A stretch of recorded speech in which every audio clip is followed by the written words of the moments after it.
that there's a crew in town. The head hillbillies are making their rounds. Small town whispers loud and clear. The sheriff shot the judge in his chambers chair. Sheriff got a secret he won't keep. Judge shot dead in his disbelief. A lot of people have some stories to tell. Dark pass away, get the sound of a shotgun shell. All the secrets spill on down. Voices loud in this old town. From the courthouse to the ground. Rumors fly and they can't be bound. Neighbors hide behind their blinds. Whisper tales of troubled minds. Skeletons covering the mountainside. A treacherous reality in the pines. Winter reveals the hidden lies. Moonlight couldn't mask their cries. Shadows caught in sunlit skies. There's no cover, no disguise. All the secrets spill on down. Voices loud in this old town. From the courthouse to the ground. Rumors fly and they can't be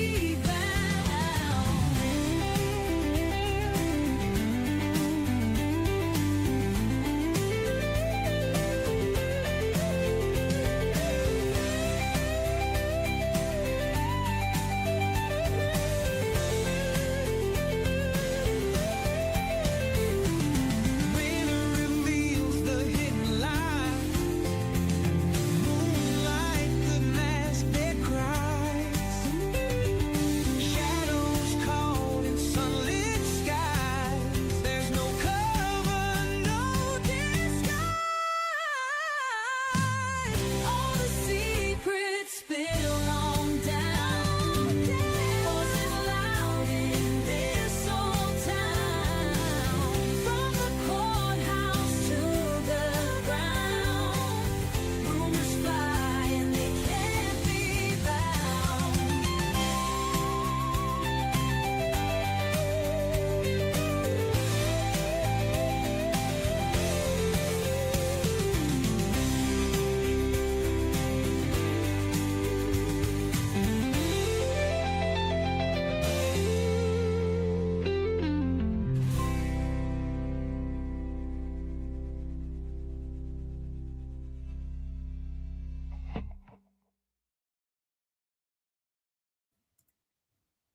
Welcome, everybody. All right, see if I can fix that a little bit. I had it tilted down for Vinny's show the other night. Welcome to the channel. If you've not been here before, you've been missing out, and we are just glad that you are here. Pull up a chair, shut the door, and sit down. Holy cow, this is good, y'all. This is good. Okay, so I'm going to go back to Vinny's show where they played the video. Okay, guys, here you go. I do not know how. I did not know this. I do not know how. I did not recognize her. Okay, I'm going to tell what happened, and I'm ashamed of myself. So, when I saw this video on Vinny's show, that was the first time I had seen it while we were actually in the show. So he put it all up there, and I was looking, and I thought, man, that looks like Matt Butler there in that pink shirt, right? He's Judge Mullins' brother-in-law. And then I recognized Jason Eccles sitting at the head of the table there. And then you've got Mickey. And then you've got the old man over there in the corner. Somebody told me his name, but I don't remember it. He works at the sheriff's department, I reckon. I'm not sure what he does, but he was the one that you saw on the sidewalk. Looked like he was having a little bit of trouble walking, but it might have just been the curb. He might have just stumbled or had trouble getting up the curb or something. I don't know. And I asked who the blonde lady was, the one that went to lunch with everybody. I didn't pay no attention to the other lady. I thought that was an old woman. I mean, I'm sorry, forgive me, Lord, but I thought that was an old woman. I thought, well, she just must be one of the clerks. That's Angie Fields. That is Ben Fields, Deputy Ben Fields, that pled guilty to sexually abusing Sabrina Adkins. That is Ben Fields' wife, y'all. This is Angie Fields. Blows me away. And it also gives us a completely different look into that courthouse. Lord, a ladybug landed on my nose just then. So you've got Matt Butler sitting over there, our Commonwealth attorney that was just appointed, with his feet up on the desk or the table. And apparently this is a very common, because they all work. I told you she got a better job. She's not in the jail anymore. She used to be in the jail. And I've had several people back up what I think it was Jennifer Hill in Jennifer Hill's interview that we listened to a long time ago. Now, Jennifer Hill, for those of you who don't know, was the other woman who whose boyfriend went and told the sheriff's department that Ben was doing this stuff. And it was her boyfriend that said he was pulled over like 4 times later that day. Okay. Now, in Jennifer Hill's interview with the Attorney General, she mentions in there hearing about one of the women who was brought into the Letcher County Jail and who was absolutely, I reckon, pummeled to a pulp, said that allegedly Ben's wife, this lady right here, the one I confused with an old woman, my gosh, I can't believe it. But she supposedly, allegedly whooped this girl, pulled her out of the cell, allegedly, and pummeled her. And several people have told me this before, but I didn't really want to mention too much about it because I didn't know if it was true or not, but it was in the interview that we listened to. And I'm pretty sure it was Jennifer Hill that mentioned it. I don't think it was Sabrina. I think it was Jennifer Hill. And I also had another source tell me today that it happened, and that after the alleged pummel, they apparently didn't have any more problems after that. But it was allegedly because this woman had slept with Ben, her husband. Oh, it's getting juicy, guys. It's getting juicy. I'm sorry. I couldn't help it. I just cannot help it. All right, let's push play on it and see. Because I haven't watched this since I found out who she is. Presumably with other staff that works inside the courthouse. It looks like 5 people in there. He walks through the break room, doesn't really say much to anyone, but everyone's just chilling out, relaxing. He's standing in the doorway, and then look, right there at the bottom of your screen, there is Judge Kevin Mullins. So, Kevin Mullins is bailiff, right? This is who the civil suit that Ned filed is all about, guys. Is it not astonishing that we're sitting here watching his wife sitting there in that room with Judge Mullins, Matt Butler, Mickey Stines. I mean, I would say if Mickey wasn't paranoid before, this whole mess that he's been in is because of her husband getting caught doing what he did. Yes, there's two women there. The one on the bottom part of the screen with the long blonde hair, I still haven't identified her yet. Even people who know all of these people very well are kind of stumped on who she is. I'm thinking I remember her with short hair. She used to have real short hair. But I just cannot put my finger on her name yet. But the one that's got her hair up, that's Ben's wife. And I said, several people messaged me and said, that's Angie. That's Angie. That's Angie. And I said, who? Where? In the green dress? And they were like, no, the one with her hair up. Yeah, that's Angie. And I said, that's an old woman. That ain't Angie. That ain't his wife. And my girlfriend said, oh, she's a lot older than Ben. So that explains that. That explains that. And, you know, and after this happened, it seems like everybody's retiring. Even before the actual pew happened, you had the jailer retire, Bert Sloan. He retired right before this happened, you know, just a little bit before. And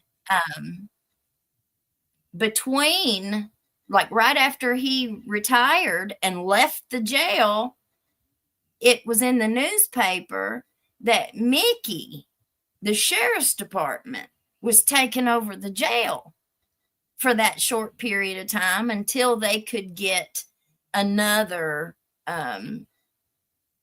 jailer. And it ended up being the jailer's brother. You can't make this stuff up. I'm just telling you, you can't make it up. Now, okay, let's watch this. I've got another big. Now we have Judge Mullins and Sheriff Stines in this break room at the same time. But interestingly enough, Sheriff Stines exits the room just a few seconds after Mullins comes in. But now we see Mullins just standing here, talking with everyone again, presumably to work inside that courthouse, laughing it up. This woman comes back towards him, says a few words to him. Of course, she's smiling, walks back. And then we see a few minutes later here, now at just afternoon, 12:11 p.m., you see Sheriff Stines coming in through the front door of the courthouse. We don't know where he's coming from, but he gets here in the middle of the hallway, then he stops and turns around. See that and then he lady exits hollered at him. The courthouse again. He walks right back out this door as if he'd forgotten something or something was on his mind that caused him to tick and come back out outside the courthouse. And this is just another angle of that. Walks through and then exits the courthouse. And now this is around noon. This is actually in the judge's chambers where that shooting occurred. You can see Sheriff Stein sitting across the desk from Judge Mullins. This is Judge Mullins' chambers with two other guys sitting. And you can see Jason Eccles over there across the hallway. I can tell how he walks. In there, everyone's calm, everyone's collected, everyone's just talking, just a couple of guys sitting around. You see Judge Mullins lighting a cigarette inside. Then just a few minutes later, you see Sheriff Stein stand up. Looks like he says a few things to the boys. He's standing there talking. He says talking to Judge Mullins. He walks out the doorway. He takes another pause, turns back and says a few more words, leaves the room. See, I interpret that different than some other people. When I see that, I see Mickey and Michael having some kind of the body language, which I'm no body language expert. I'm no lawyer. I'm nothing like that. Remember, it's pure speculation at best. But when I watch that and I see the body language and all of that, it looks to me like Mickey has said something. I don't know what he said, but he said something to Michael. And you hear them all laugh, or go on. And then it seems like the judge kind of snickers. But, I could be wrong, but that's kind of how I see that. Judge Mullins, again, stays in here with these guys, presumed to work inside the courthouse, or maybe they just knew each other because it's a very small community, 1,100 people in the entire county. Now, Judge Mullins exits 1207. Sheriff Stines exits to the side of the building right here, walks down the sidewalk. And one thing to note here, Vinny, you notice that Sheriff Stines is by himself for the majority of these videos. Of course, he walks to the room, sees other people. But when you see Judge Mullins is moving with the posse of people, with this whole crew that we saw inside the chambers. Right here, we're looking on our screen, where's Sheriff Stines? Again, 1211, just a few minutes later, walking back down the sidewalk alone down the side of the courthouse. Which, like I said, I don't put not one bit of emphasis on the fact that Mickey was by himself or that he walked by himself back behind the courthouse and come up forward, because the sheriff's department's back there. It looks to me like he went back there to get something or whatever, and then he was going to meet the rest of them at the lunch. House. Don't know why he's alone. Of course, he was in the chambers with everyone else in there in Judge Mullins' chambers. But again, he walked out, left alone early before everyone else left, and Judge Mullins was with the group of people that were in that room. And we see him still walking here, going to what we now know is to be the lunch down the street at Streetside Bar and Grill.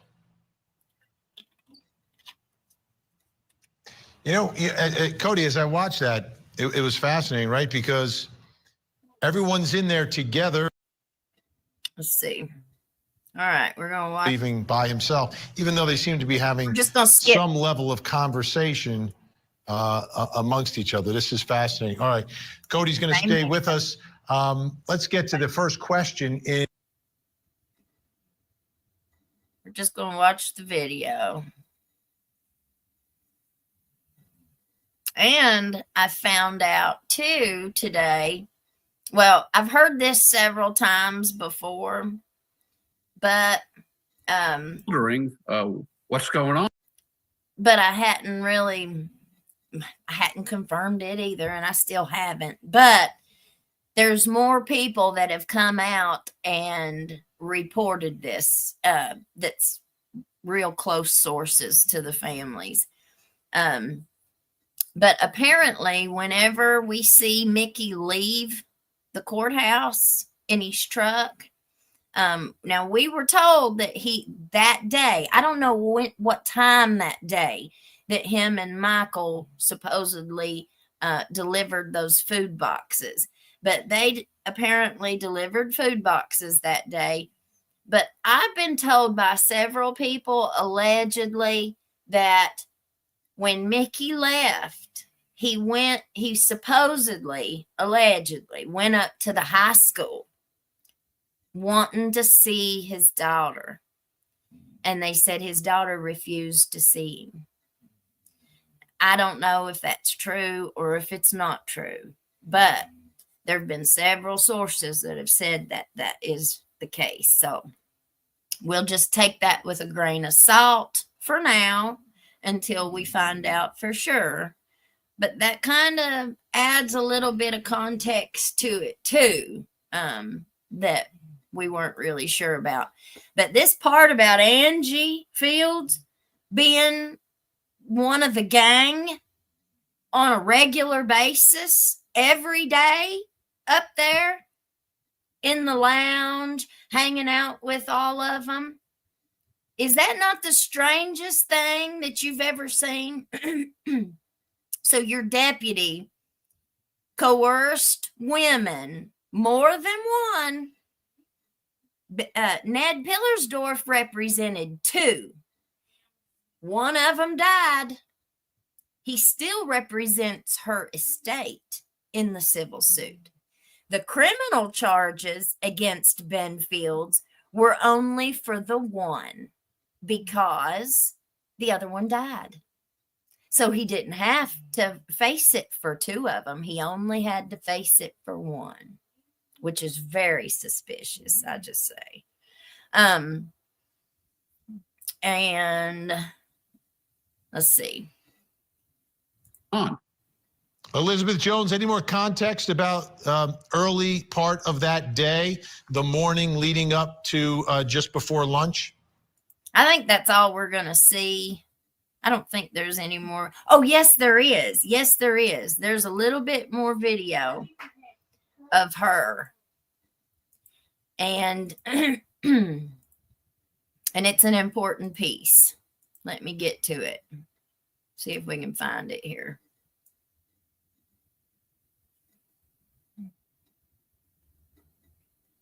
All right, let's watch this. Observations of the sheriff himself afterwards here, where he is walking out of the courthouse, kind of walking around the side and watching and observing, but exposing his holstered gun.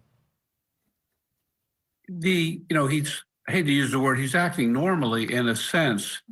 And if I'm defending Sheriff Stines, would never use the word insanity. This is really going to be what we call a justification defense, that there was something going on in those moments where they had that private conversation that caused all this. Now look in the back corner. You see who just walked up in the very back corner there above the planter? That's Michael Clark. That's the preacher. Remember, he goes out and he about knocks the woman down in the green dress, and then he comes back.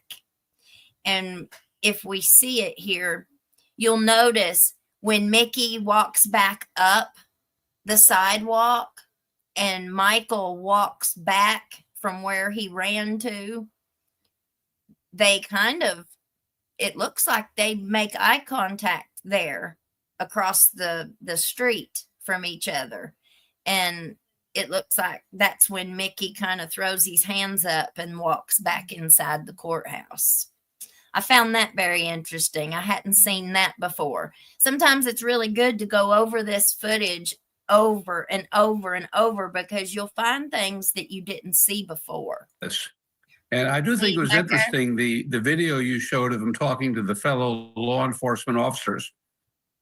That sounded almost like, hey, we're part of the same team. We're colleagues. Take it easy on me.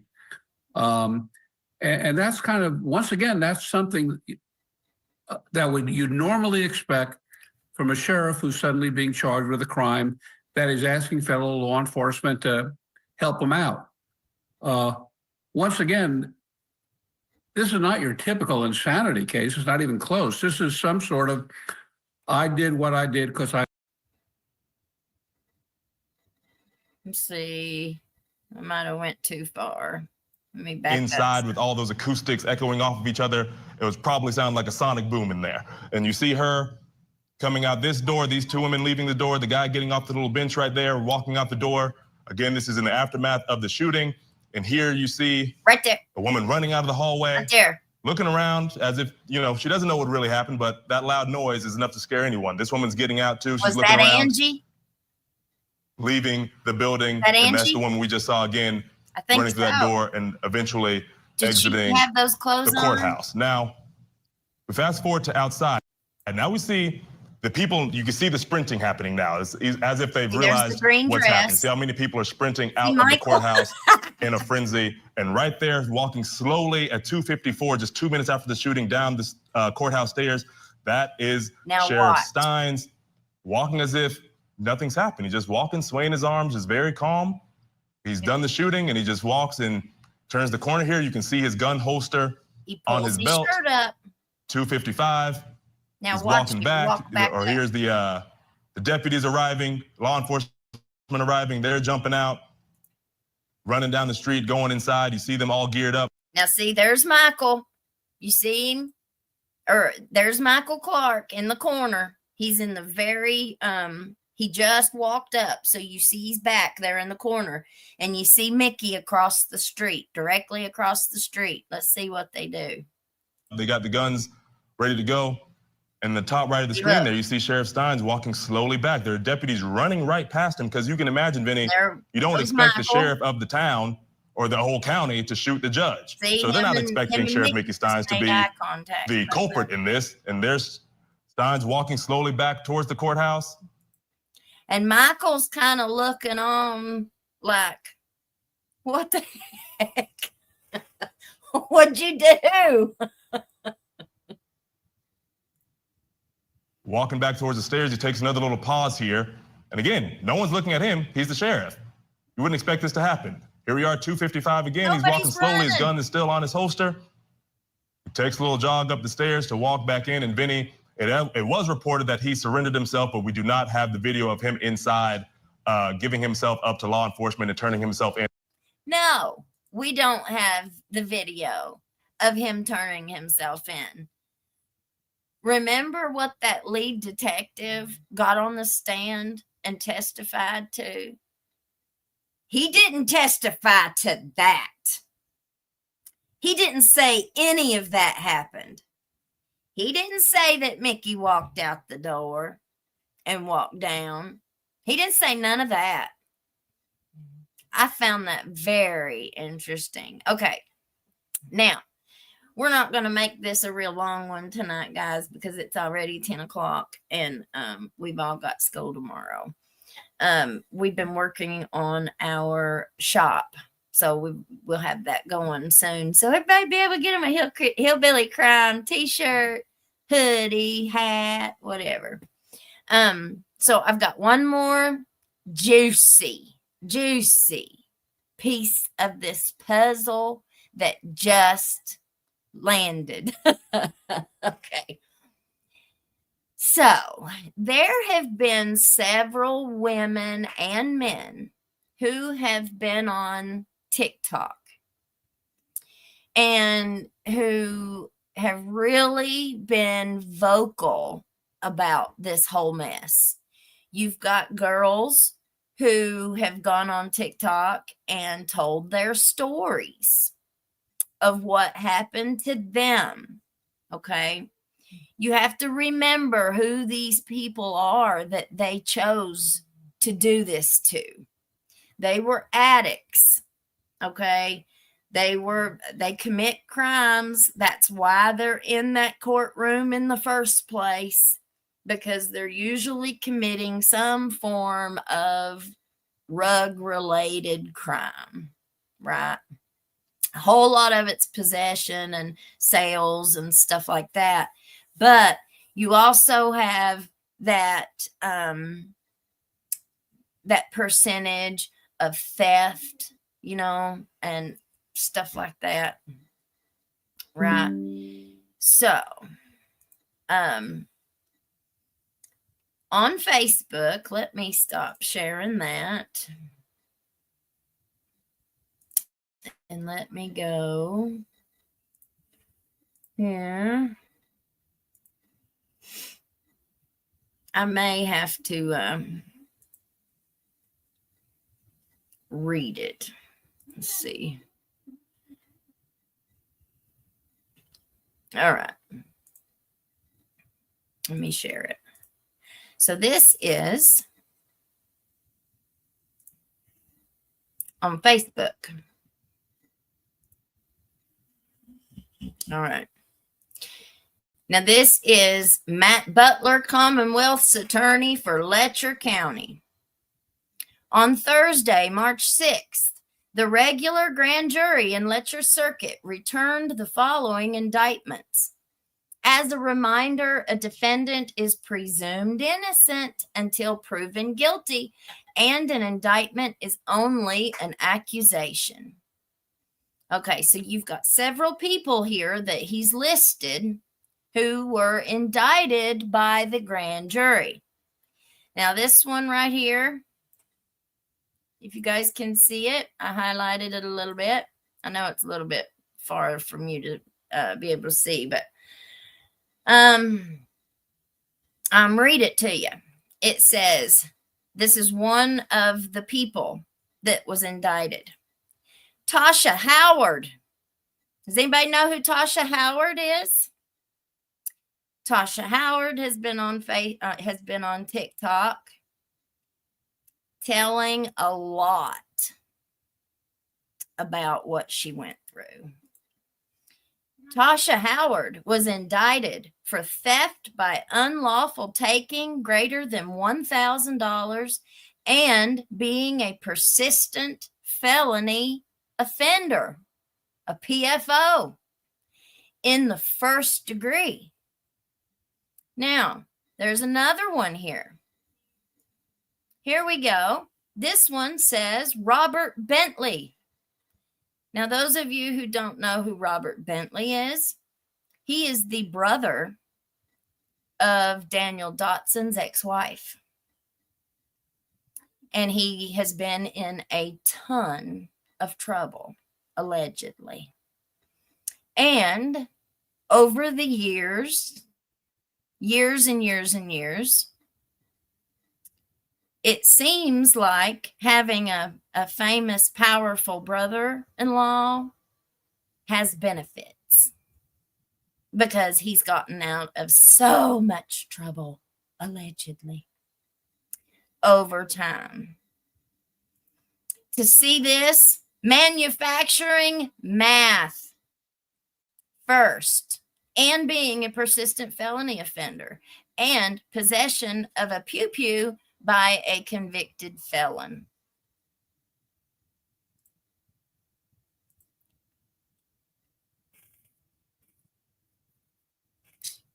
Well. So, I don't know. There have been some reports that Tasha got herself in some trouble at work where she was working, and that was the last I heard about it, that she had gotten in trouble and she allegedly lost her job, until Matt Butler puts it out on the Facebook that she's been indicted. I wonder who brought those charges. And is that a conflict? I don't know. But she has been very outspoken about what her experience was with with two of the individuals that we see in those videos, the security camera footage from the courthouse. She has directly, allegedly accused two of them. And so that's very interesting to then be indicted by the grand jury under the brother-in-law. It's just very strange. And, like I said, a lot of these women have got credibility issues. They do. But that's exactly why they were chosen. Because who would do anything? Who's going to step up and do anything? Say anything? It's just very, very, very strange. And then you see Ben Fields' wife sitting there. So she's allegedly been accused of whooping on inmates who she found out, was cheating with her hubby. And she was the only one that was smart enough to ask for an attorney when the attorney general's investigators came around trying to talk to her. Ben just sat down and opened up. It took him a minute. It took him a minute to get the truth out of him. He tried lying, of course. But he ended up, listen, you ain't no match when they start asking you questions. They're going to be your best friend. They're going to lie to you. They're going to tell you that they're going to help you. They're going to tell you you're going to feel better. Don't believe it. It's a trap. And it always is. They say it when they read you your rights. They tell you anything that you say can and will be used against you. Don't think they're going to cut a piece of it out and not include that part. No, they can tell you they are a serial unaliver. They can lie and tell you anything. And I kind of have a problem with that. Like, I don't think that that's really ethical to be able to do that. I understand it's an investigative technique. I understand it's an interrogation technique. But I just don't think it's fair. I don't think it's right. I think that they end up getting a whole lot of false confessions. I think they end up getting a whole lot of lies. You got to remember, people lie like a dog. And something else that I found out. Children, especially teenage children, sometimes they have a tendency to not tell the truth. And if they're a sneaky kind of child, you know, I mean, we've all got kids. And, I mean, being a parent is not exactly, it doesn't come with a handbook. So, but kids tell stories. What about these kids that go to school and tell stories at school? So I heard a story today about a certain teenager who accused their boyfriend of smacking them. Well, their family got real upset about it, you know, of course. But supposedly, allegedly, somebody went back wherever this had taken place, and there was a camera, and they pulled the camera footage up, and they said that the camera showed this specific teenager smacking themselves before they accused their boyfriend. That's secondhand, so it's a speculation, but it's about a specific teenager. And I got to thinking about that, and I thought, you know, kids do stuff like that. I heard another story about a different teenager who went to school and told their friends at school that they were seeing a married man. I don't know if it was true or not, but they went to school and they told it. And so rumors started going around the school. And they don't go around just about one child, you know. So, and you know, not everything is true. Not everybody tells the truth. People exaggerate. And they do it for several different reasons, you know. Nobody really knows why a specific person does what they do, but them and God. But sometimes, you know, you can kind of see it Monday morning, quarterback it, you know, and be like, oh, yeah, well, that makes sense. I see it now. But, you know, how do you know when people are telling the truth? And how do you know when they're not? And if people, like I tell my kids, now, I always tell them not to lie, not to ever do anything bad, because there's cameras everywhere. So if you if somebody catches you doing something and you say, I didn't do that, or you go and say so-and-so did this and they didn't really do it, I said, you better believe there's a camera somewhere, and that camera is going to come out. And when what you say doesn't line up with what that camera shows, you're sunk. right? I tell my kids this. Do not think that you're going to get away with anything. Don't even try it, right? Well, I forgot where I was going with that, y'all. It's late. There's just so much with all of this stuff. I remember.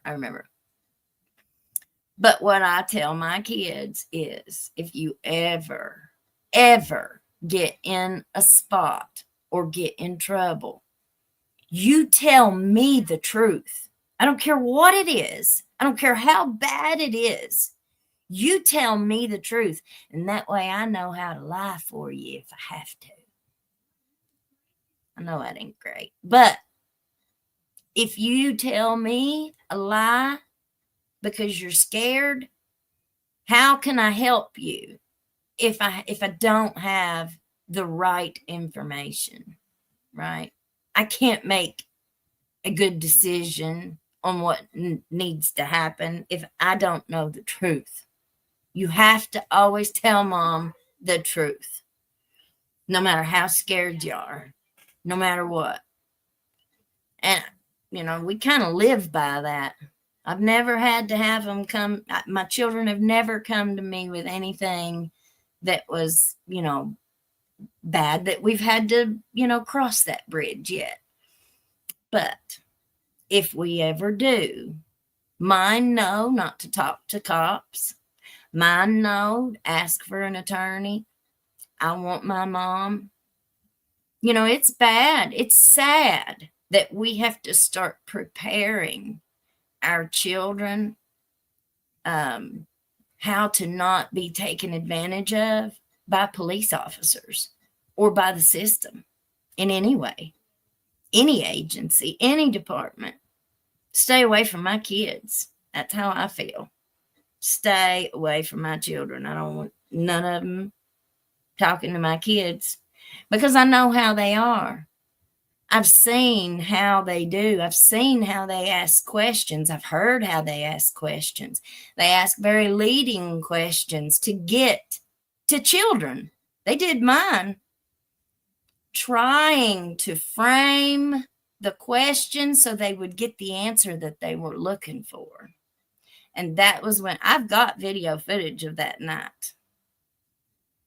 It's just buried in my computer somewhere.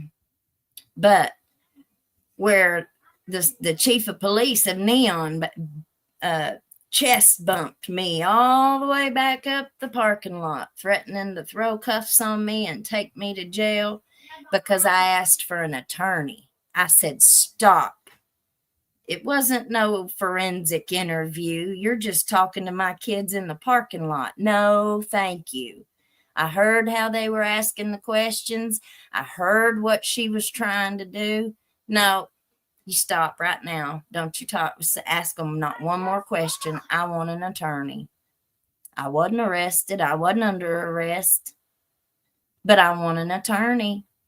And when I started asking for an attorney, that everything was to stop right now until I get me an attorney, that's what made them all mad.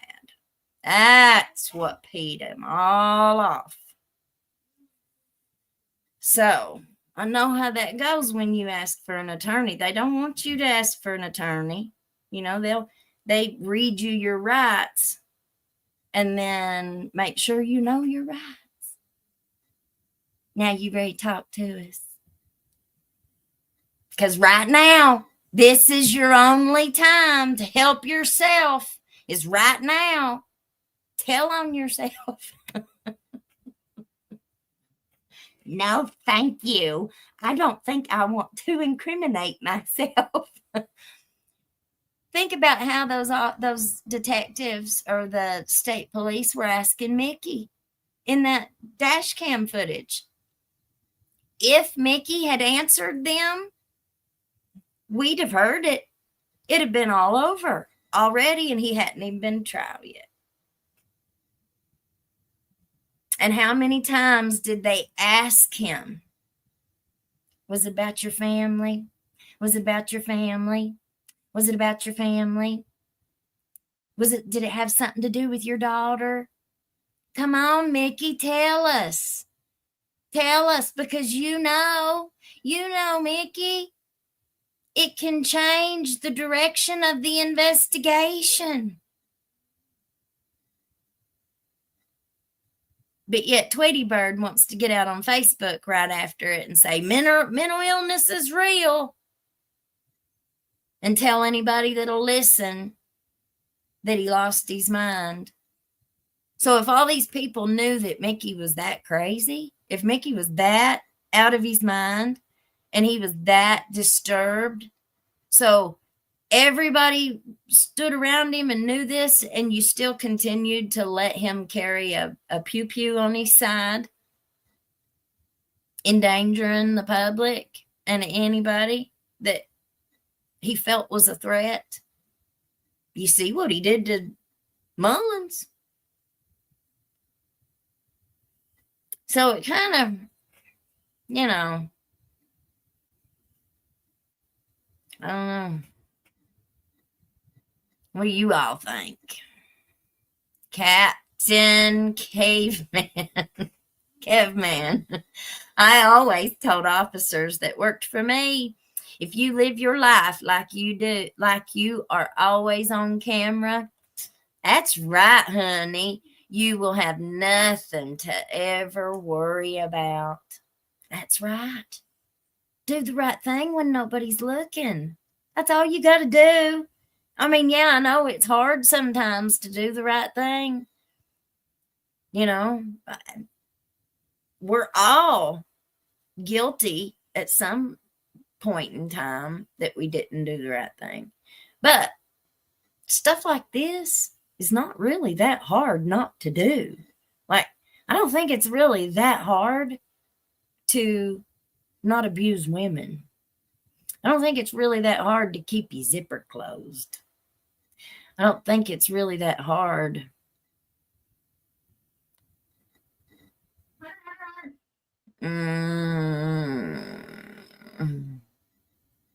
I just don't think that it's that hard to do the right thing.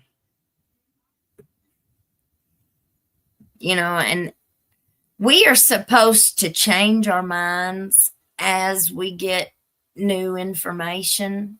You know, that's part of growth. That's part of analyzing and, you know, learning, is that we change our minds with the addition of new information, or not, right? We either change or not. But the new information, you know, we're supposed to be able to receive. And my own opinion on all of this has just been like a yo-yo. It's went all different directions. And I'm no different than anybody else, y'all. I'm just as susceptible to pressure, peer pressure, fear, anxiety, whatever. And I think when all of this first started, you know, I didn't really have any really bad experiences with either man. I knew both of them. I was not in their friends circle, but if I sent Mickey a message on Messenger, he knew who I was, you know. And Kevin, if I saw Kevin at the gas station, he'd speak to me. You know, he knew who I was. But I've never been victimized by Kevin Mullins. Kevin actually helped me. Well, I don't want to say he helped me. He didn't help me. We went in front of Kevin, and I told him before we went in there, if you think Kevin's going to take my kids out of my home from me and remove them, you all are sadly mistaken. He won't do that. I mean, I just knew he wouldn't do that. He didn't have no reason to. He knew enough about me to know that that wasn't the right thing to do. And I just could not see him doing that. Something that wrong. And I was right. When we went in there, he did not do what they asked him to do. But he also could have squashed it but he didn't squash it. He just kind of kicked the can on down the road. He didn't let them go any further with what they were trying to do. But like I said, he could have squashed it all too, but he didn't. Because if he would have done that, then that would have been him, going against the grain, for lack of a better word. And they just don't do that. They just don't. And it doesn't really matter how right it is. When I went to get get all that mess expunged, I told you the other night the way that the expungements work. You have to apply through the Kentucky State Police. It's the Kentucky expungement link on the website. And you have to pay like a $40 fee for an expungement certification. And that certification will come back and either say it's eligible to be expunged or it's ineligible to be expunged. Mine was eligible to be expunged. It had been dismissed. It was just a dismissed charge. There was no conviction. And the time had went by. If it had not been eligible to be expunged, it would have said on there, ineligible. It's not time yet or whatever. But it would not have said eligible.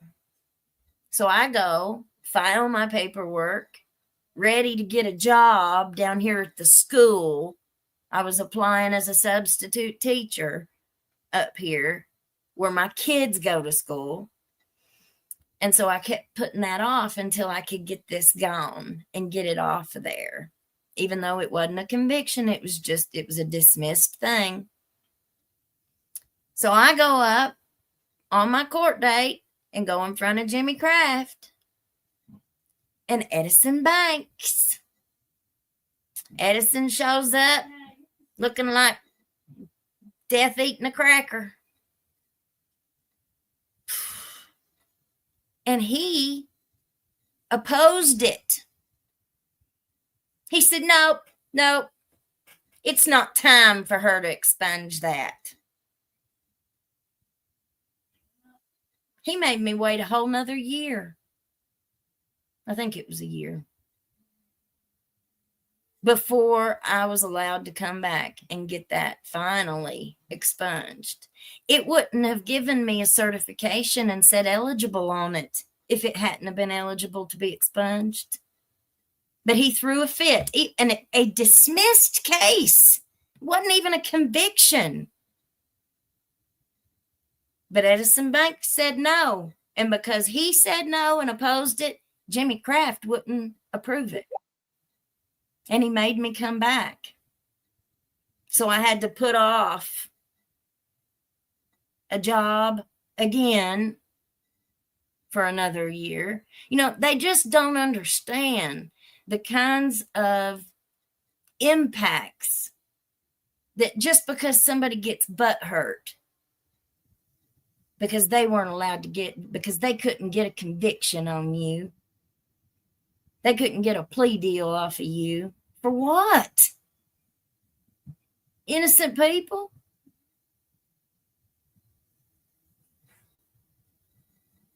Just gives you a little insight into around here. Yeah.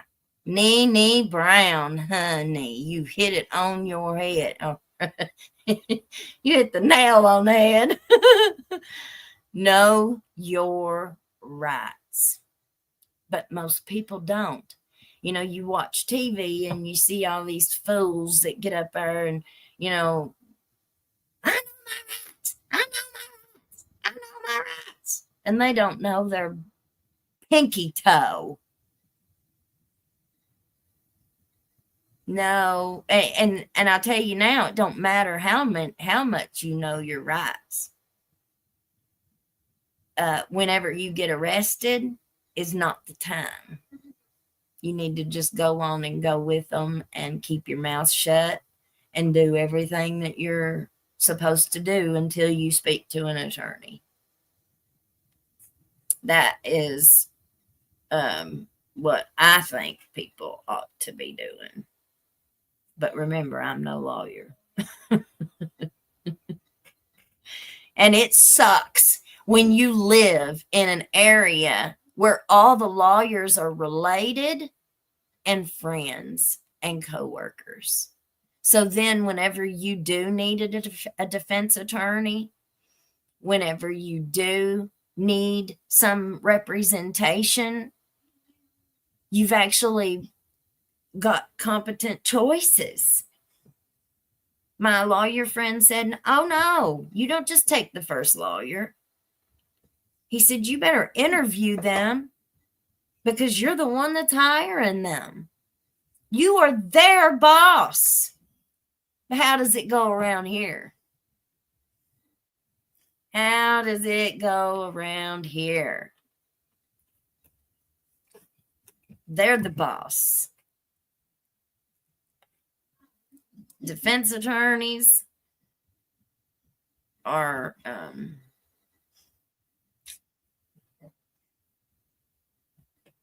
kind of,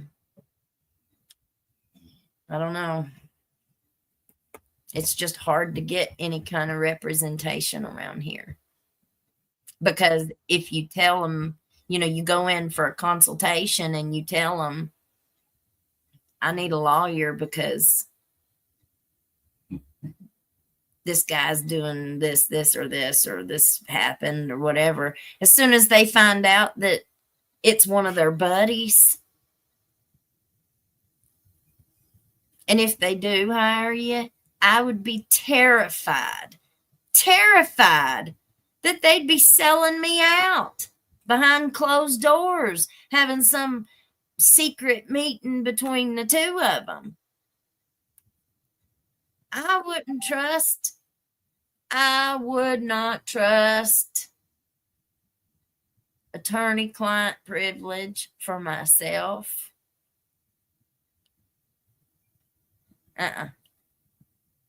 No way. Not around here. Now, do I think that there's good lawyers? Yes, I do. I think a lot of these people who work for the Innocence Project are amazing people. Do I think we have good prosecutors? Yes, I do. I think we have good people who fill these roles in certain areas. Do I think we have good police officers? Yes, I do. But everybody's human.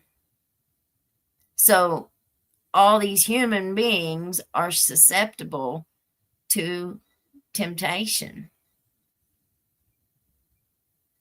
I mean, you've got certain personalities that are drawn to that kind of career. You know, they can get, and when they're supervisors and when they're higher ups and, you know, the leaders of their departments or agencies or whatever, when the upper hierarchy are doing these kinds of things, what do you think the lower ones are doing? They're just waiting for their turn. They're waiting for the opportunity to open up where they can do it. I can't believe that his wife had that much access, influence, and relationships with those people after what Ben pled guilty to. And not just what he pled guilty to. Look at the bigger picture of it all. She was married to somebody else when they were working at the jail. She starts allegedly seeing Ben. Well, he's admitted in his testimony that him and her used to do it up in the bathroom on the first floor after work in the courthouse.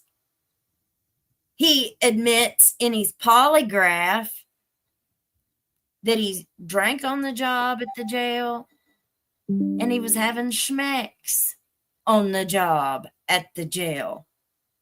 And now all of a sudden he's a dependable guy. Let's hire him at the sheriff's department and make him court security. That's a great idea.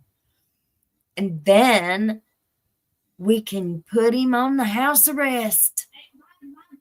Man, that's a great job. Then everything goes down. Mickey gives him his letter, termination letter. And they say, hey, Sissy Pooh, you want to come upstairs? We got a position open just for you. You're so impressive. We don't want to keep you back down there in that jail. We want to put you up here with us.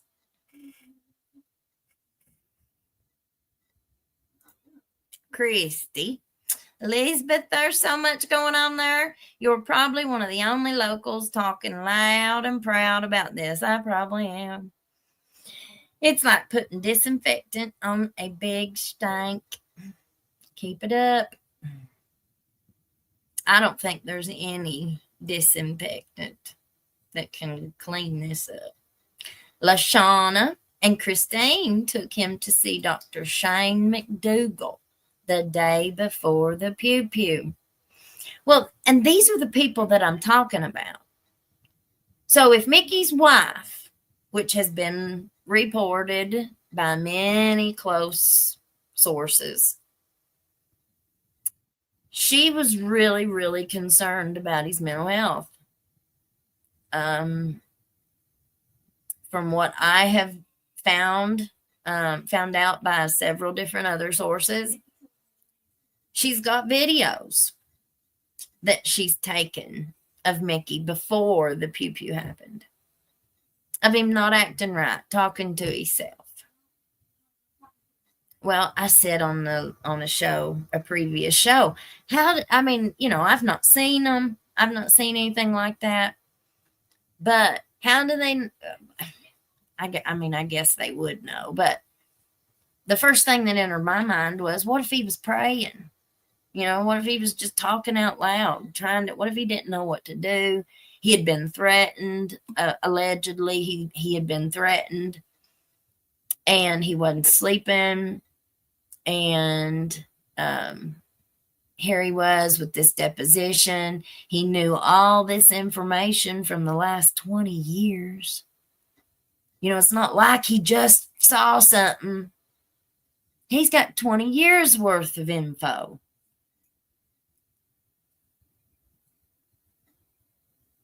Wouldn't he talk to himself? Like trying to figure it out if he was at home by himself, not thinking somebody's recording him. And if people are secretly recording him, that would probably just add to his paranoia, wouldn't it? He already thinks that people are watching him and doing this, that, and the third. I don't know.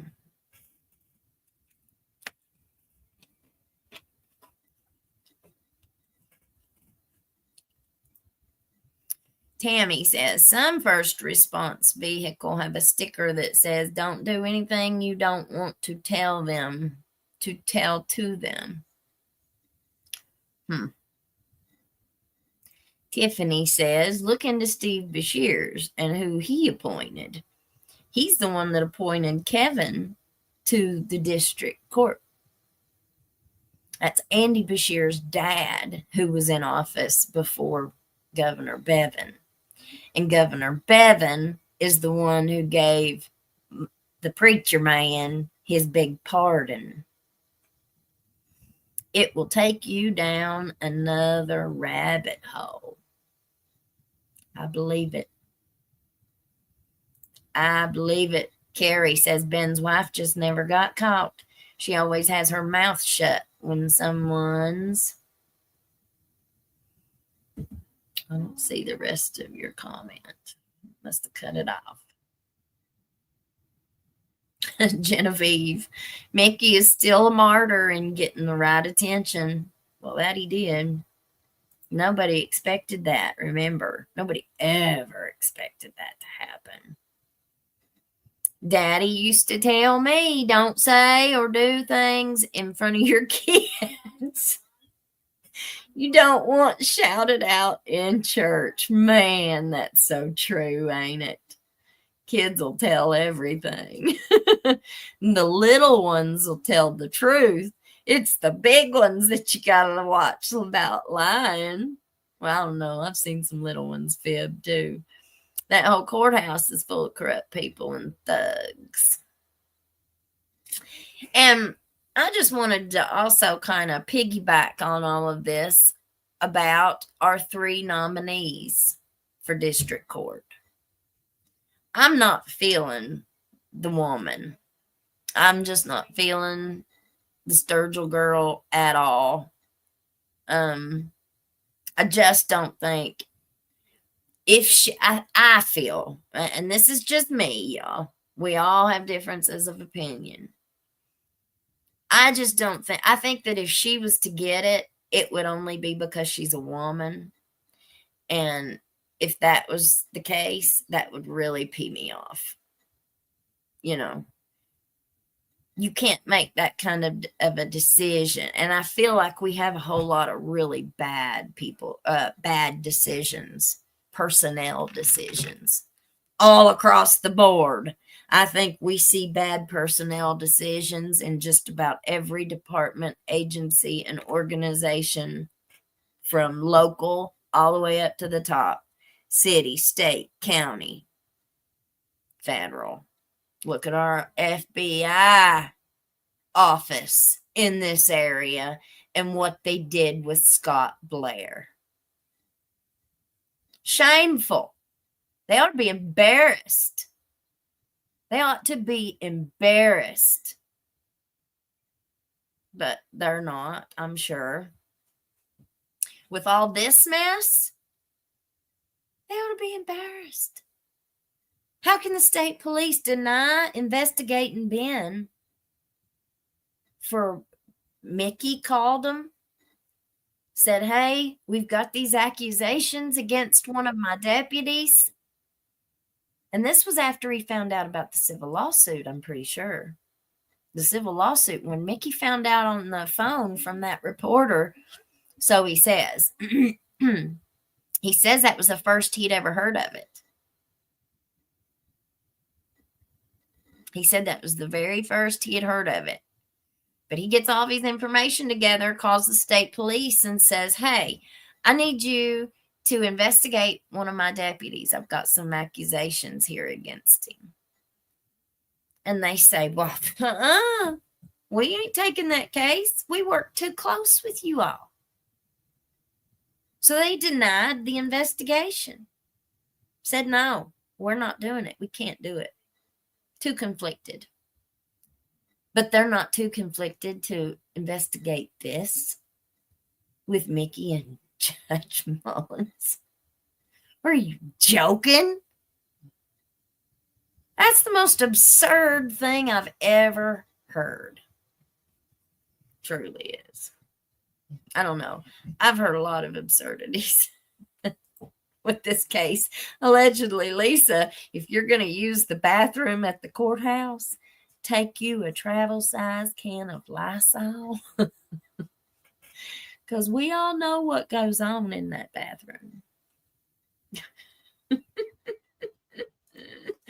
Lori Dean, good advice. Oh, she said that about Christy, though. About don't tell anything in front of your kids. They'll tell it all at church. Yes, but you're emotionally intelligent enough to discern your automatic response and mindfully reevaluate those initial reactions. Ooh, Miss Janelle. That sounded fancy. But you are right, I think. Danny S. The job that Angie got requires a bachelor's degree. She has a high school diploma. Shocking. Shocking, Danny. But thank you for that little tidbit of information. I believe it every bit. They hired the big KSP sergeant over in Cumberland at the college to teach the criminal justice program.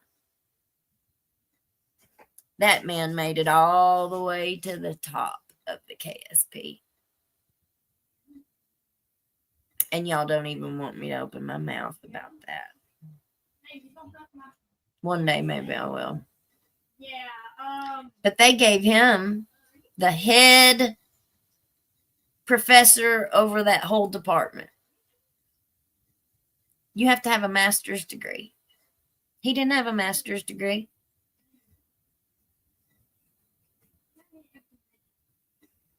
I think he ended up getting it later on, but he still got his job. Around here, if you know the right people, the right rules can be broken.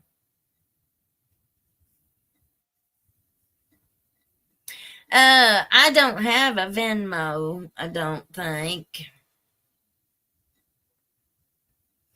I don't think I set up a Venmo yet, guys, but I will do that. Let me look and see if I got it on here.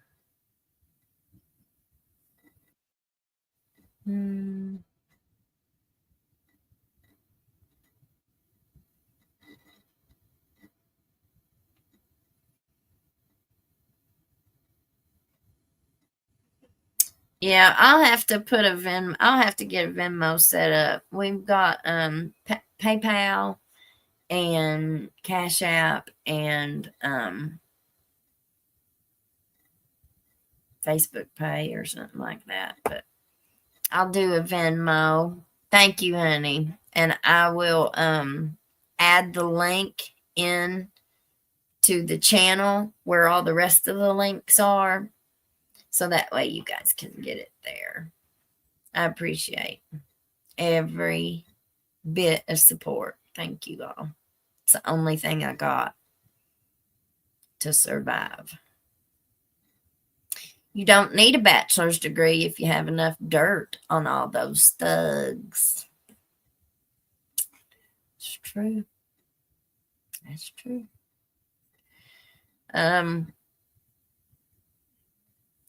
There's a lot more stuff too, y'all, but my brain is kind of a little fuzzy right now. It's getting real late, and we got school tomorrow.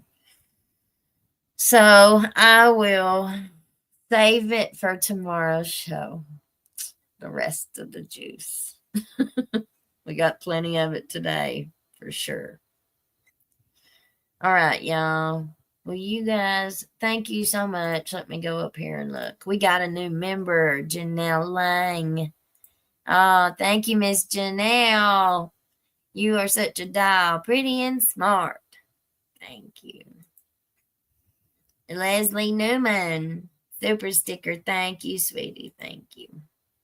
And Janelle Lang, who's going to help me to reach our goal, Girl Scouts goal. Well, I sure appreciate it.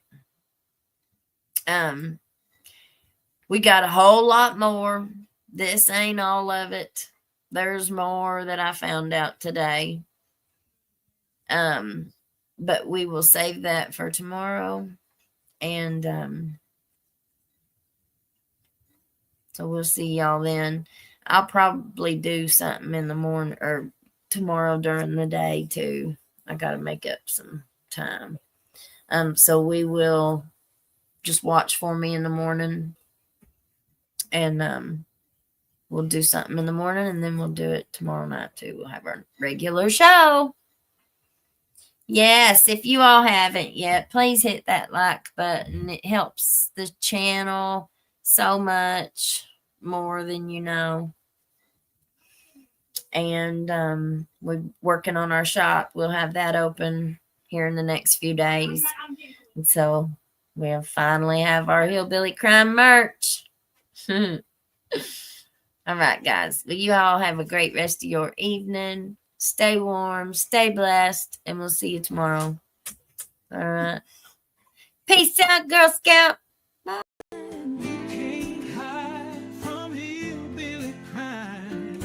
You can't hide from hillbilly crime. You can't hide from hillbilly crime. You may not know that there's a crew in town. The head hillbillies are making their rounds. Small town whispers loud and clear. The sheriff shot the judge in his chambers chair. Sheriff got a secret he won't keep. Judge shot dead in his disbelief. A lot of people have some stories to tell. Dark pass away, get the sound of a shotgun shell. All the secrets spill on down. Voices loud in this old town. From the courthouse to the ground. Rumors fly and they can't be bound. Neighbors hide behind their blinds. Whisper tales of troubled minds. Skeletons covering the mountainside. A treacherous reality in the pines. Winter reveals the hidden lies. Moonlight couldn't mask the cries. Shadows caught in